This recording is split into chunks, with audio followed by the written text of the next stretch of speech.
Record on this computer. Okay, go ahead. Fine. So we are at the last presentation today, David, and it's a pleasure to welcome you here. It's the first time you are speaking at Swiss Oracle User Group, right? It is. Okay. And you are located in England? I'm in London, yes. In London. Okay, fine. So, well, this is one of the advantage of having an online event, that we can get in touch with new speakers, and we can also avoid some trouble. So there are also some positive things in having online events. So you will talk about something with Oracle 19c, real-time statistics or automatic indexing or something like that, right? Something like that. So real-time stats and the new high-frequency stats collection feature. Okay. Yeah, new Fine. in 19c. Then the stage is yours. Thank you very much. Thank you very much. Yes, it's a pleasure to be speaking at this event for the first time. I think we're going to see a lot more hybrid events going forward, even after we can all meet again. But so today, new 19c new feature. 19c's been around for a little bit of time, but I think this has become more topical since I first wrote this presentation. I'm actually engaged in 2 19c Exadata upgrades, and these features have both been put to use. Not quite in production yet with either of them, but they're certainly testing very nicely. So there's some real experience behind them. And if you are fortunate enough to be working on an engineered system, then I'd encourage you to take a closer look at these features. So my name's Dave Kurtz. I'm an independent performance consultant. I spend a lot of my time with PeopleSoft. Anything to do with performance and the optimizer is of interest to me. You can read about this on my website and blogs, GoFaster.co.uk. So these 2 features definitely came within the sort of interesting area, and that's what we're going to talk about today. Now, they are only available on engineered systems, so this means Exadata and the autonomous database. Although I think the problems that they're trying to solve are very much generic to all Oracle databases, but they're very much, part of Oracle's self-managing, self-driving story that they've been putting forward of, let's help the database to look after itself. So let's talk about the optimizer. We've had an optimizer in Oracle since a very long time, before even I worked on Oracle databases. So back in 1979, Oracle 2 had a rule-based optimizer. It was a set of 14 static rules. You analyzed the SQL and you worked out what you did about it. And you could absolutely write your code and know how the optimizer was going to approach it. Then, and around about 92, in Oracle 7, Oracle introduced the cost-based optimizer. It's the same optimizer working with a different mode. It's a different code path. Now you've got volumetric statistics about your tables and indexes, which are fed into a mathematical model, which we call the cost-based optimizer, which works out the cheapest way to execute a SQL statement. So it looks at lots of different ways of doing things, and it chooses the cheapest route through that. And in there's an implicit assumption that the execution duration of a particular SQL statement is proportional to the execution plan cost. And therefore, if you feed inaccurate statistics to the optimizer, you can't expect it to do the right thing because it won't come out with accurate costs. Now, of course, unfortunately, even if you do feed accurate statistics, there are still cases where it still doesn't make an accurate calculation. And that's the subject of many other presentations. But the principle here is tell the optimizer the truth. Well, since 1992, Oracle have done an immense amount of work and continue to do an immense amount of work on the optimizer. On that list on the left there, that's 20 years continuous effort into the optimizer, and mostly those have all been very successful enhancements. Perhaps adaptive statistics didn't go in quite as they hoped in 12.1, and they had to dial it back a bit. But Oracle continue to work on the optimizer. And remember, it's got a very tough job. It has to deal with any SQL statement you could possibly throw at it. And of course, me as a performance consultant, I only get to see the very tiny subset of statements which are problematic. There's no doubt, though, the optimizer works better with more accurate stats. And these two features are about delivering more accurate information to that cost model. Which brings me to one of the paradoxes with statistics collection, which is attributed to this guy, Dave Enser. He's long since retired from Oracle, but he was described by no less than Jonathan Lewis as the grand old man of performance optimization. He worked on things like BStat, EStat, which were the forerunner to AWR, and he worked with Graham Wood, who subsequently developed active session history. So Dave is responsible for a lot of the instrumentation in the database and the interpretation of it. And what Dave once said was, the only time that it is safe to gather statistics is when doing so would make no difference. And this is, of course, Dave being mischievous, because he was picking at a problem that we have with statistics. What happens if you gather statistics? Well, one of two things will happen. Your execution plan might change, or it might not change. But what happens if you don't gather statistics? Well, the trouble is that your execution plan might still change, and it will change because your data has changed, and maybe the literal values in your, or bind variable values in your SQL have changed. So a lot of the time we are collecting statistics to keep them up to date so that the plans remain the same. And if you don't do that, what happens is that your literals or bind variable values move either outside the range of values in the column statistics or into a range where the data has different skew. And we gather optimizer statistics mainly for stability of our systems, which is where real-time statistics comes into it. So the documentation says that the statistics are there to reduce the chance of the optimizer being misled by stale stats, because otherwise stats are only collected during the maintenance window when there's been enough change on the table, by default 10%, to trigger a refresh of statistics. Now, real-time statistics were introduced in two stages. In 12C, we had them on direct path insert and create table. And in 19C, we now have real-time statistics on conventional path DML. But this is the bit that only works on Exadata. And the reasoning is because stats will go stale. And so your real-time stats augment the statistics that you already have rather than replace them. So you've got to continue to collect standard stats in order to use real-time stats.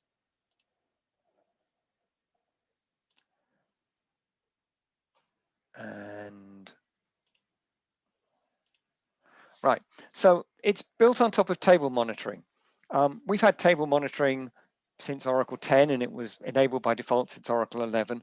And in memory, the database tracks the number of inserts, updates, and deletes, and whether the table's been truncated. And it flushes them out to the catalog roughly every 15 minutes, although you can force the flush yourself with the flush database monitoring info. And that track tells the database whether a table is stale and whether it needs to collect stats during the next maintenance window. And real-time stats is built, it appears, on the same mechanism. So when a DML operation is modifying the table, Oracle dynamically computes some of the values for the essential statistics. Now, there's no call to DBMS stats. You won't find anything in the trace, but you will get this extra operation in the execution plan, optimize the stats gathering. And those changes to the table are held in memory along with the other table monitoring changes, and they can be flushed to the data dictionary. And when they are flushed, you get extra rows on tab statistics and tab cold statistics, which say stats on conventional DML, and that's code for real-time stats. There is a word of warning from Mike Dietrich in one of his Oracle upgrade seminars, that if you've got very highly parallel import processes, you can get challenges with real-time stats. So you might want to be careful with them during migration as opposed to during runtime operation, and you can turn this feature off. So what I'm going to do now is I'm going to show you, I'm going to create a little test case, slightly contrived, where I'm going to demonstrate real-time stats and just show you some of the consequences and the effect it has on the optimizer, and it will just illustrate some of the ways it works. And there are a couple of little problems you might fall into. And then at the end, I'm going to show you the problem that Oracle really were trying to solve with this. So I'm going to create a table. I'm going to put some data into it. This column A2 is heavily skewed, and it's going to start in the range 1 to 32 with my first 1,000 rows. And then I'm going to put another 10,000 rows in, and it's going to get to up to a range of 105. So here's my insert into the table, hit in conventional path mode, and now I've got optimizer stats gathering. I'd have exactly the same execution plan if I did an insert in direct path as well. I'd still see that operation on line 2. That's the operation that Oracle undertakes, where it collects the real-time stats and puts them into memory. But I didn't do a conventional path insert into this table, so I didn't have any stats. So when I did I didn't do a direct path insert into this table, so I didn't have any stats. So I didn't get any real-time stats. So here are my stats tables. Here are the 4 tables. I'm going to keep showing you these tables at different points. And they're all blank. There are no stats on this table. So you've got to keep collecting normal stats before you get real-time stats. So let's go back. Let's create the table again. I'm now going to do that first insert in direct path mode so I get real-time stats on it. And then I'll do my second insert. I have not yet flushed the monitoring information, and you can see I've got real-time column stats. I've got extra stats on the columns, which say stats on conventional DML. You can see above it says stats on load, and that was the real-time stats during the direct path insert. So that's why it's only 1,000 rows. But I haven't got any table real-time stats. So it looks like real-time column stats really are real-time, but real-time table stats have to wait for the flush. So that means that you get some statistics immediately and more statistics later. That can have consequences. So I'm going to keep doing this query, select count from T where A less than 42, sorry, A2 less than 42. And it says, well, I'm going to get 425 rows back. It thinks.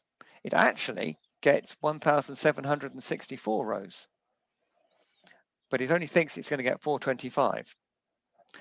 You get this note at the bottom, dynamic stats have been used. That means you are working with real-time stats. Why is it only 425 rows? Well, it thinks that the range on the column is 1 to 105 out of 11,000 rows. Therefore, it gets 425 rows. Sorry, 1 to 105 out of 1,000 rows. Therefore, it gets 425 rows. It still thinks that there's 1,000 rows on the table, not 11,000. Now, I'm not going to sit around and wait for SMON to flush the stats. That normally takes about 15 minutes, so I'm going to flush them myself. And now I've got my real-time stats on the table. I've got 11,000 rows, and I've still got my real-time column stats. And now, and I'm going to put a comment in the code in order to make it reparse. So that tells you that the appearance of real-time stats does not invalidate cursors. So you won't take advantage of the real-time stats until you reparse your SQL. So I'm going to force it to reparse. It still gets the note saying you've got real-time stats. Great. And now I still get 1764 rows for real, but the optimizer has estimated 46,880 rows. Why? Well, it now knows about the 11,000 rows on the table. So this estimate's 11 times bigger. So I got an estimate below and I got an estimate above, depending on which of my stats were there. That could give you a problem in terms of when the stats arrive. It will cause some changes in the cost calculations, and that could have knock-on effects in more complex SQL. So what about if I collected histograms on my table? So now I'm going to explicitly collect stats after the first insert, and then I'm going to put another 10,000 rows in. And there you are. You can see that I've got my frequency histogram on A2, and I'm going to add my 10,000 rows, and I get my column stats. Don't have table stats yet. And there's my frequency histogram. Well, we're definitely using real-time stats, but it says, oh, you're going to get 1,000 rows. Why 1,000 rows?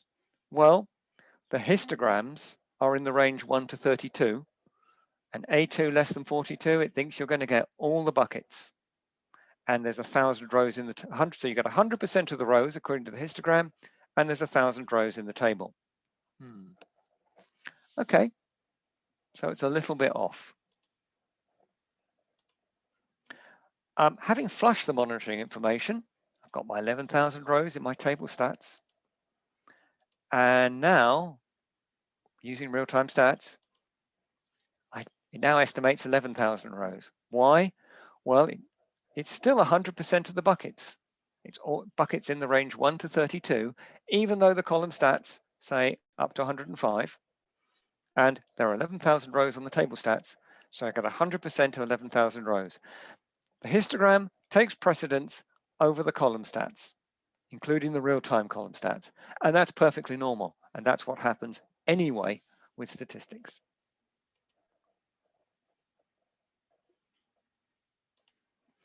So histograms have tripped up the real-time stats.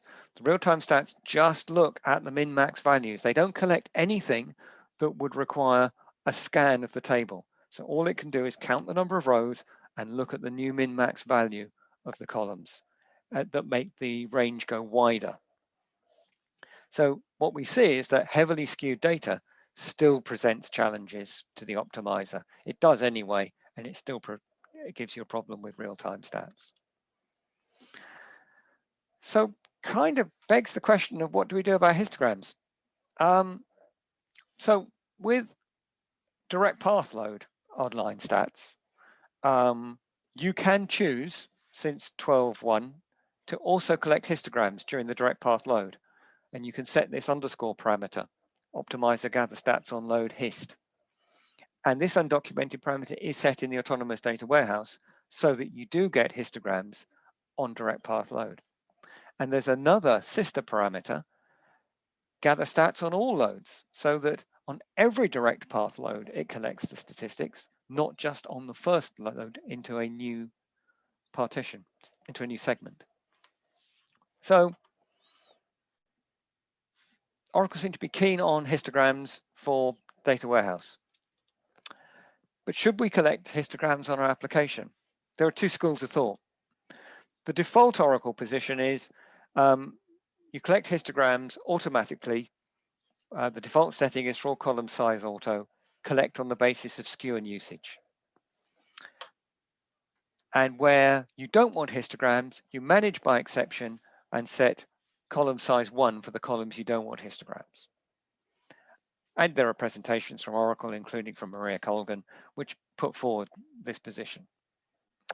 There is another view. If you listen to Jonathan Lewis, he'll say, don't gather histograms by default.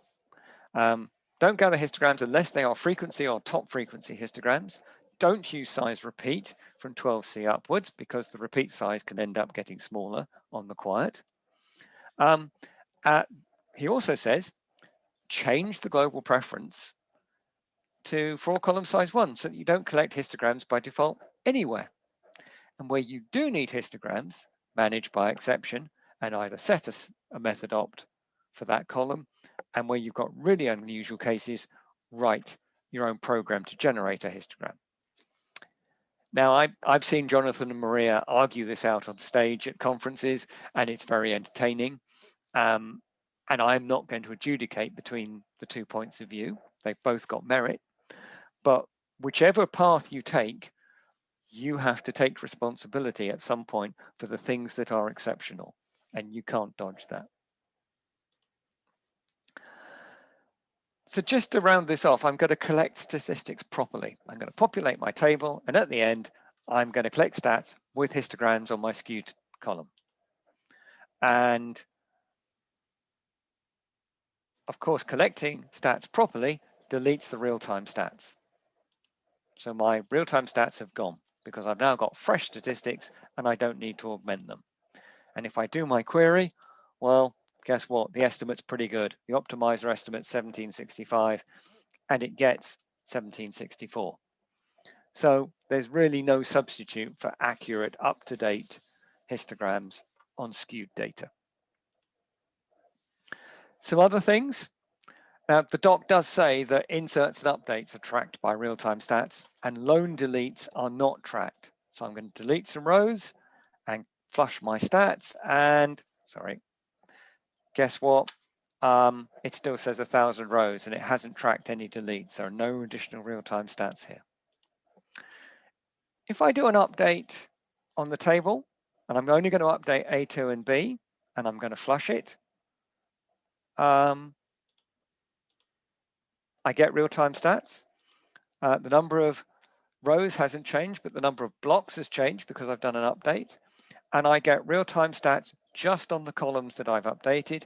And you can see that real-time stats has detected an increase in the maximum value of the column. But it hasn't detected any increase in the minimum value of the column because that would require a table scan. Interestingly, if I do a delete after my update, that is tracked, and I'm not sure why. So now you can see that my real-time stats does detect the reduction in the number of rows. But no real-time stats on column A because it wasn't updated. That's fair enough. If I do my query, well, now it estimates 160 rows, but it actually gets 0 rows. Why? Well, it knows that the number of rows has come down to 800, but it still thinks the range is 1 to 1,000. So if it's looking for 1/5 of the 800, which is why it gets 160. So remember, the maximum value, the range of column values doesn't reduce on the column statistics. Truncate does not remove statistics. That's true of all statistics, including real-time statistics. Never has. It just removes the data. And if I've done my truncate and my insert, you can see, yep, 10,000 rows, that's what we expected.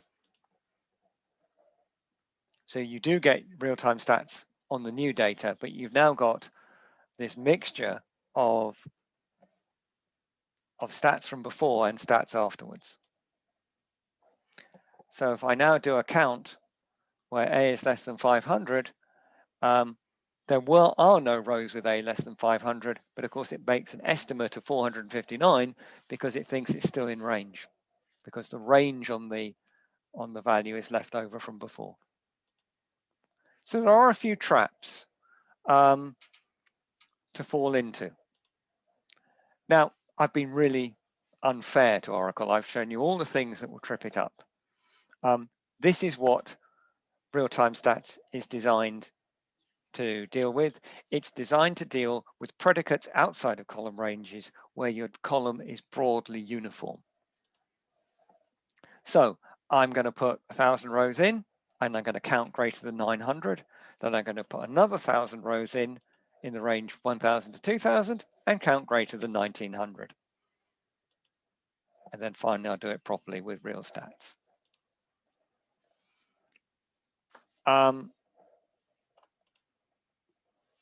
So I get 101 rows. That's a pretty good estimate. I'm now at another, and I've got my 2,000 rows in there now. Note that the max column is only 1984 there, not the actual 2,000. That's a sampling effect. Now I'm going to look for greater than 1,900. Well, it estimates 87 rows because that max value was 1984, whereas it actually got 101. And it's a pretty good estimate. And this is what real-time stats is designed to solve.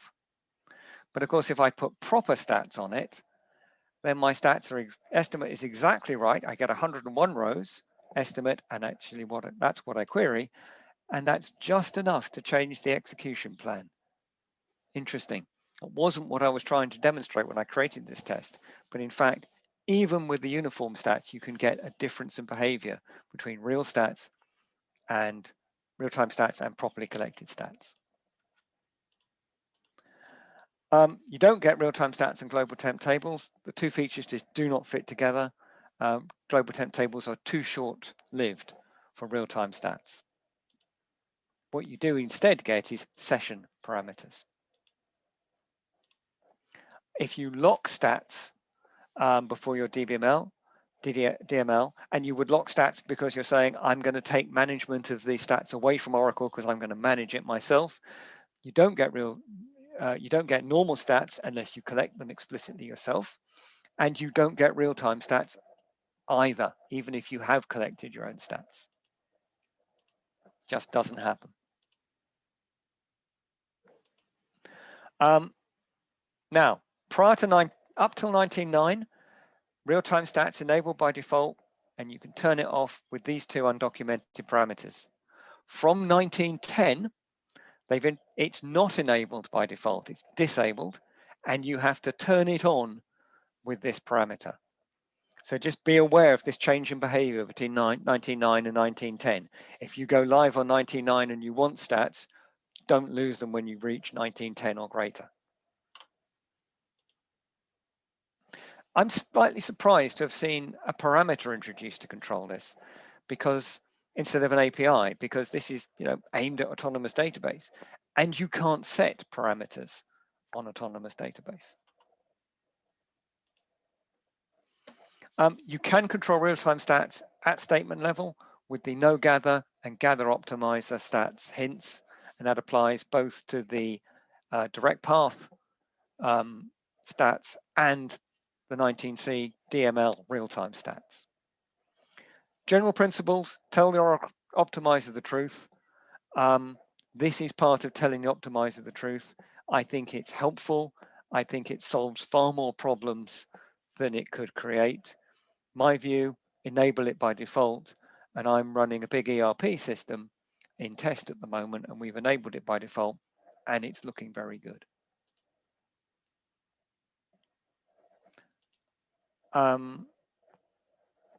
Same hint to suppress stats applies to real-time stats as well. I'm going to skip that because there's the hint, turn it off, and you don't get stats. You only get your stats on load. So that brings me to actually delivering accurate stats for real. That's the other feature, which is high-frequency automatic stats collection. This is a new procedure in DBMS stats. Think of it as a continuous maintenance window. There's a job that's run by default every 15 minutes, but it has a maximum runtime of an hour. And it works through the stay list tables first. And of course, it's driven by the same thing that drives real-time stats, by table monitoring. It does have some consequences because all this extra stats collection could produce cursor invalidation.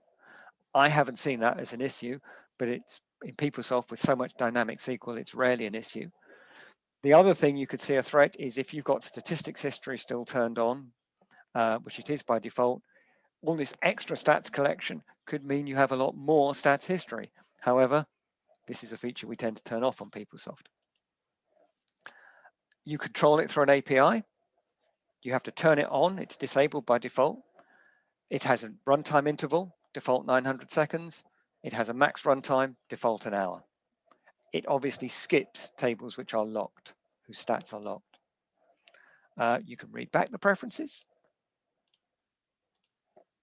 You can monitor it through DBA auto stats collections and run a little report to see how it's getting on.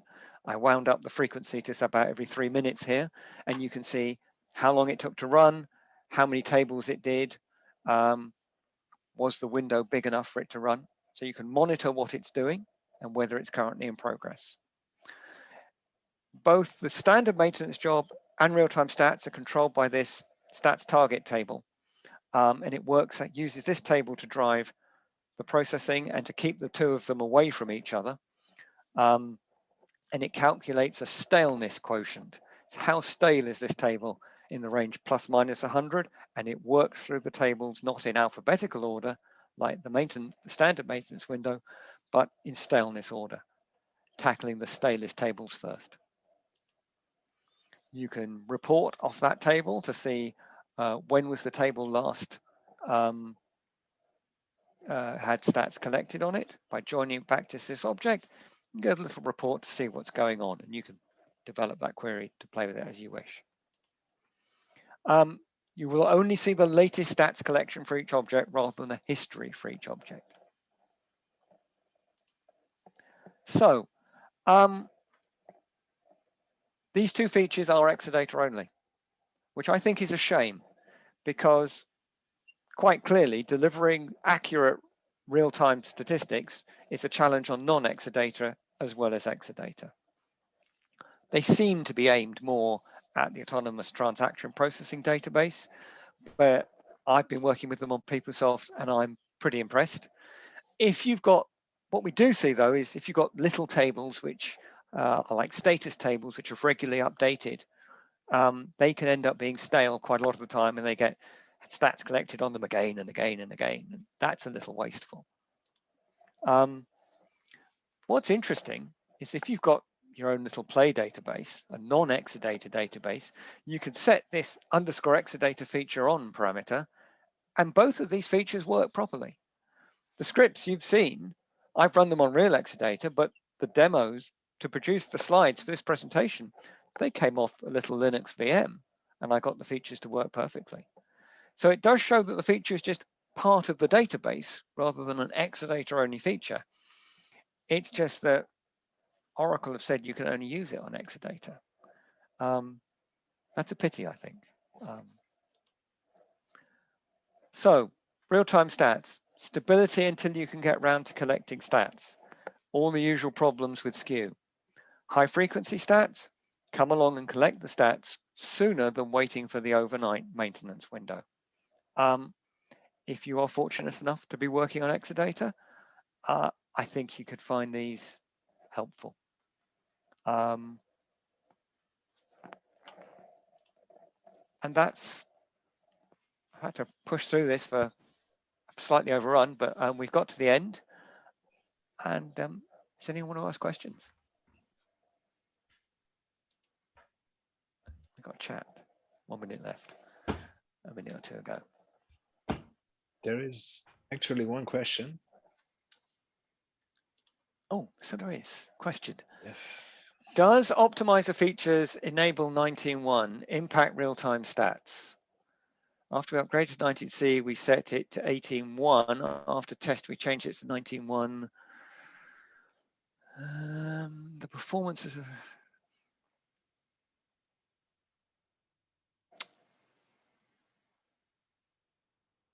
I haven't tested this. I would guess, and I am guessing, which is of course something one shouldn't do without testing, I am guessing that because this is a 19C feature, the real-time DML part of this is the 19C feature. The direct path real-time stats is the 12.1 feature. I am going to guess that if you set optimizer features enable back to 18, you will lose the you will lose both of the features I've talked about today. You will not lose the direct path real-time stats, but you will lose the other two, I think. But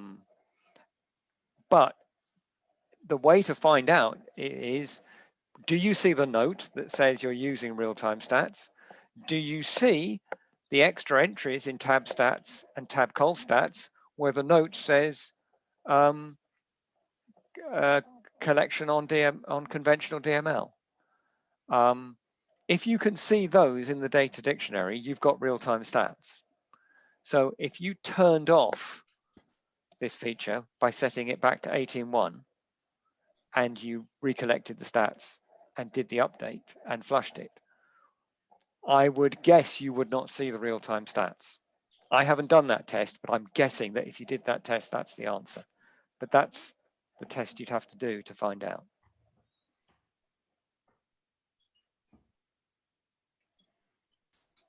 If that makes sense, I think. Any more? For any more?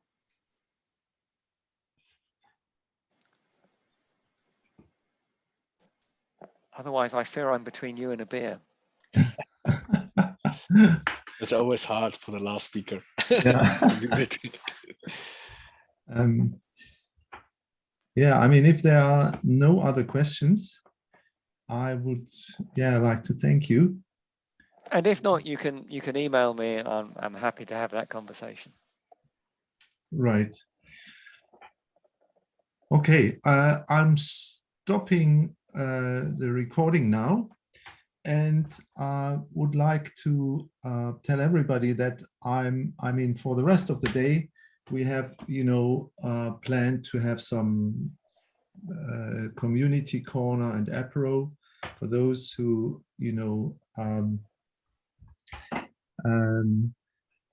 got some apero, enjoy it.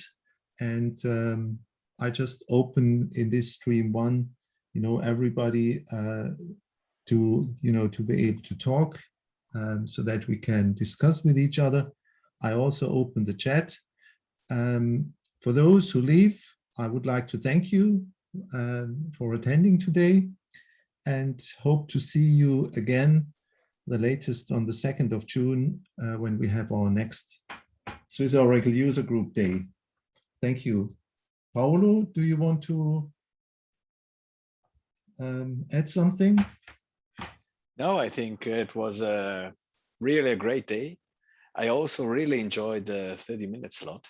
It's maybe a little bit challenging for the speaker, but on the other side, you have more possibility to stand up and also to choose to jump from one stream to the other. I had a look at the stream, at the participants, and I've seen that almost all the time we had a constant number of participants in the stream.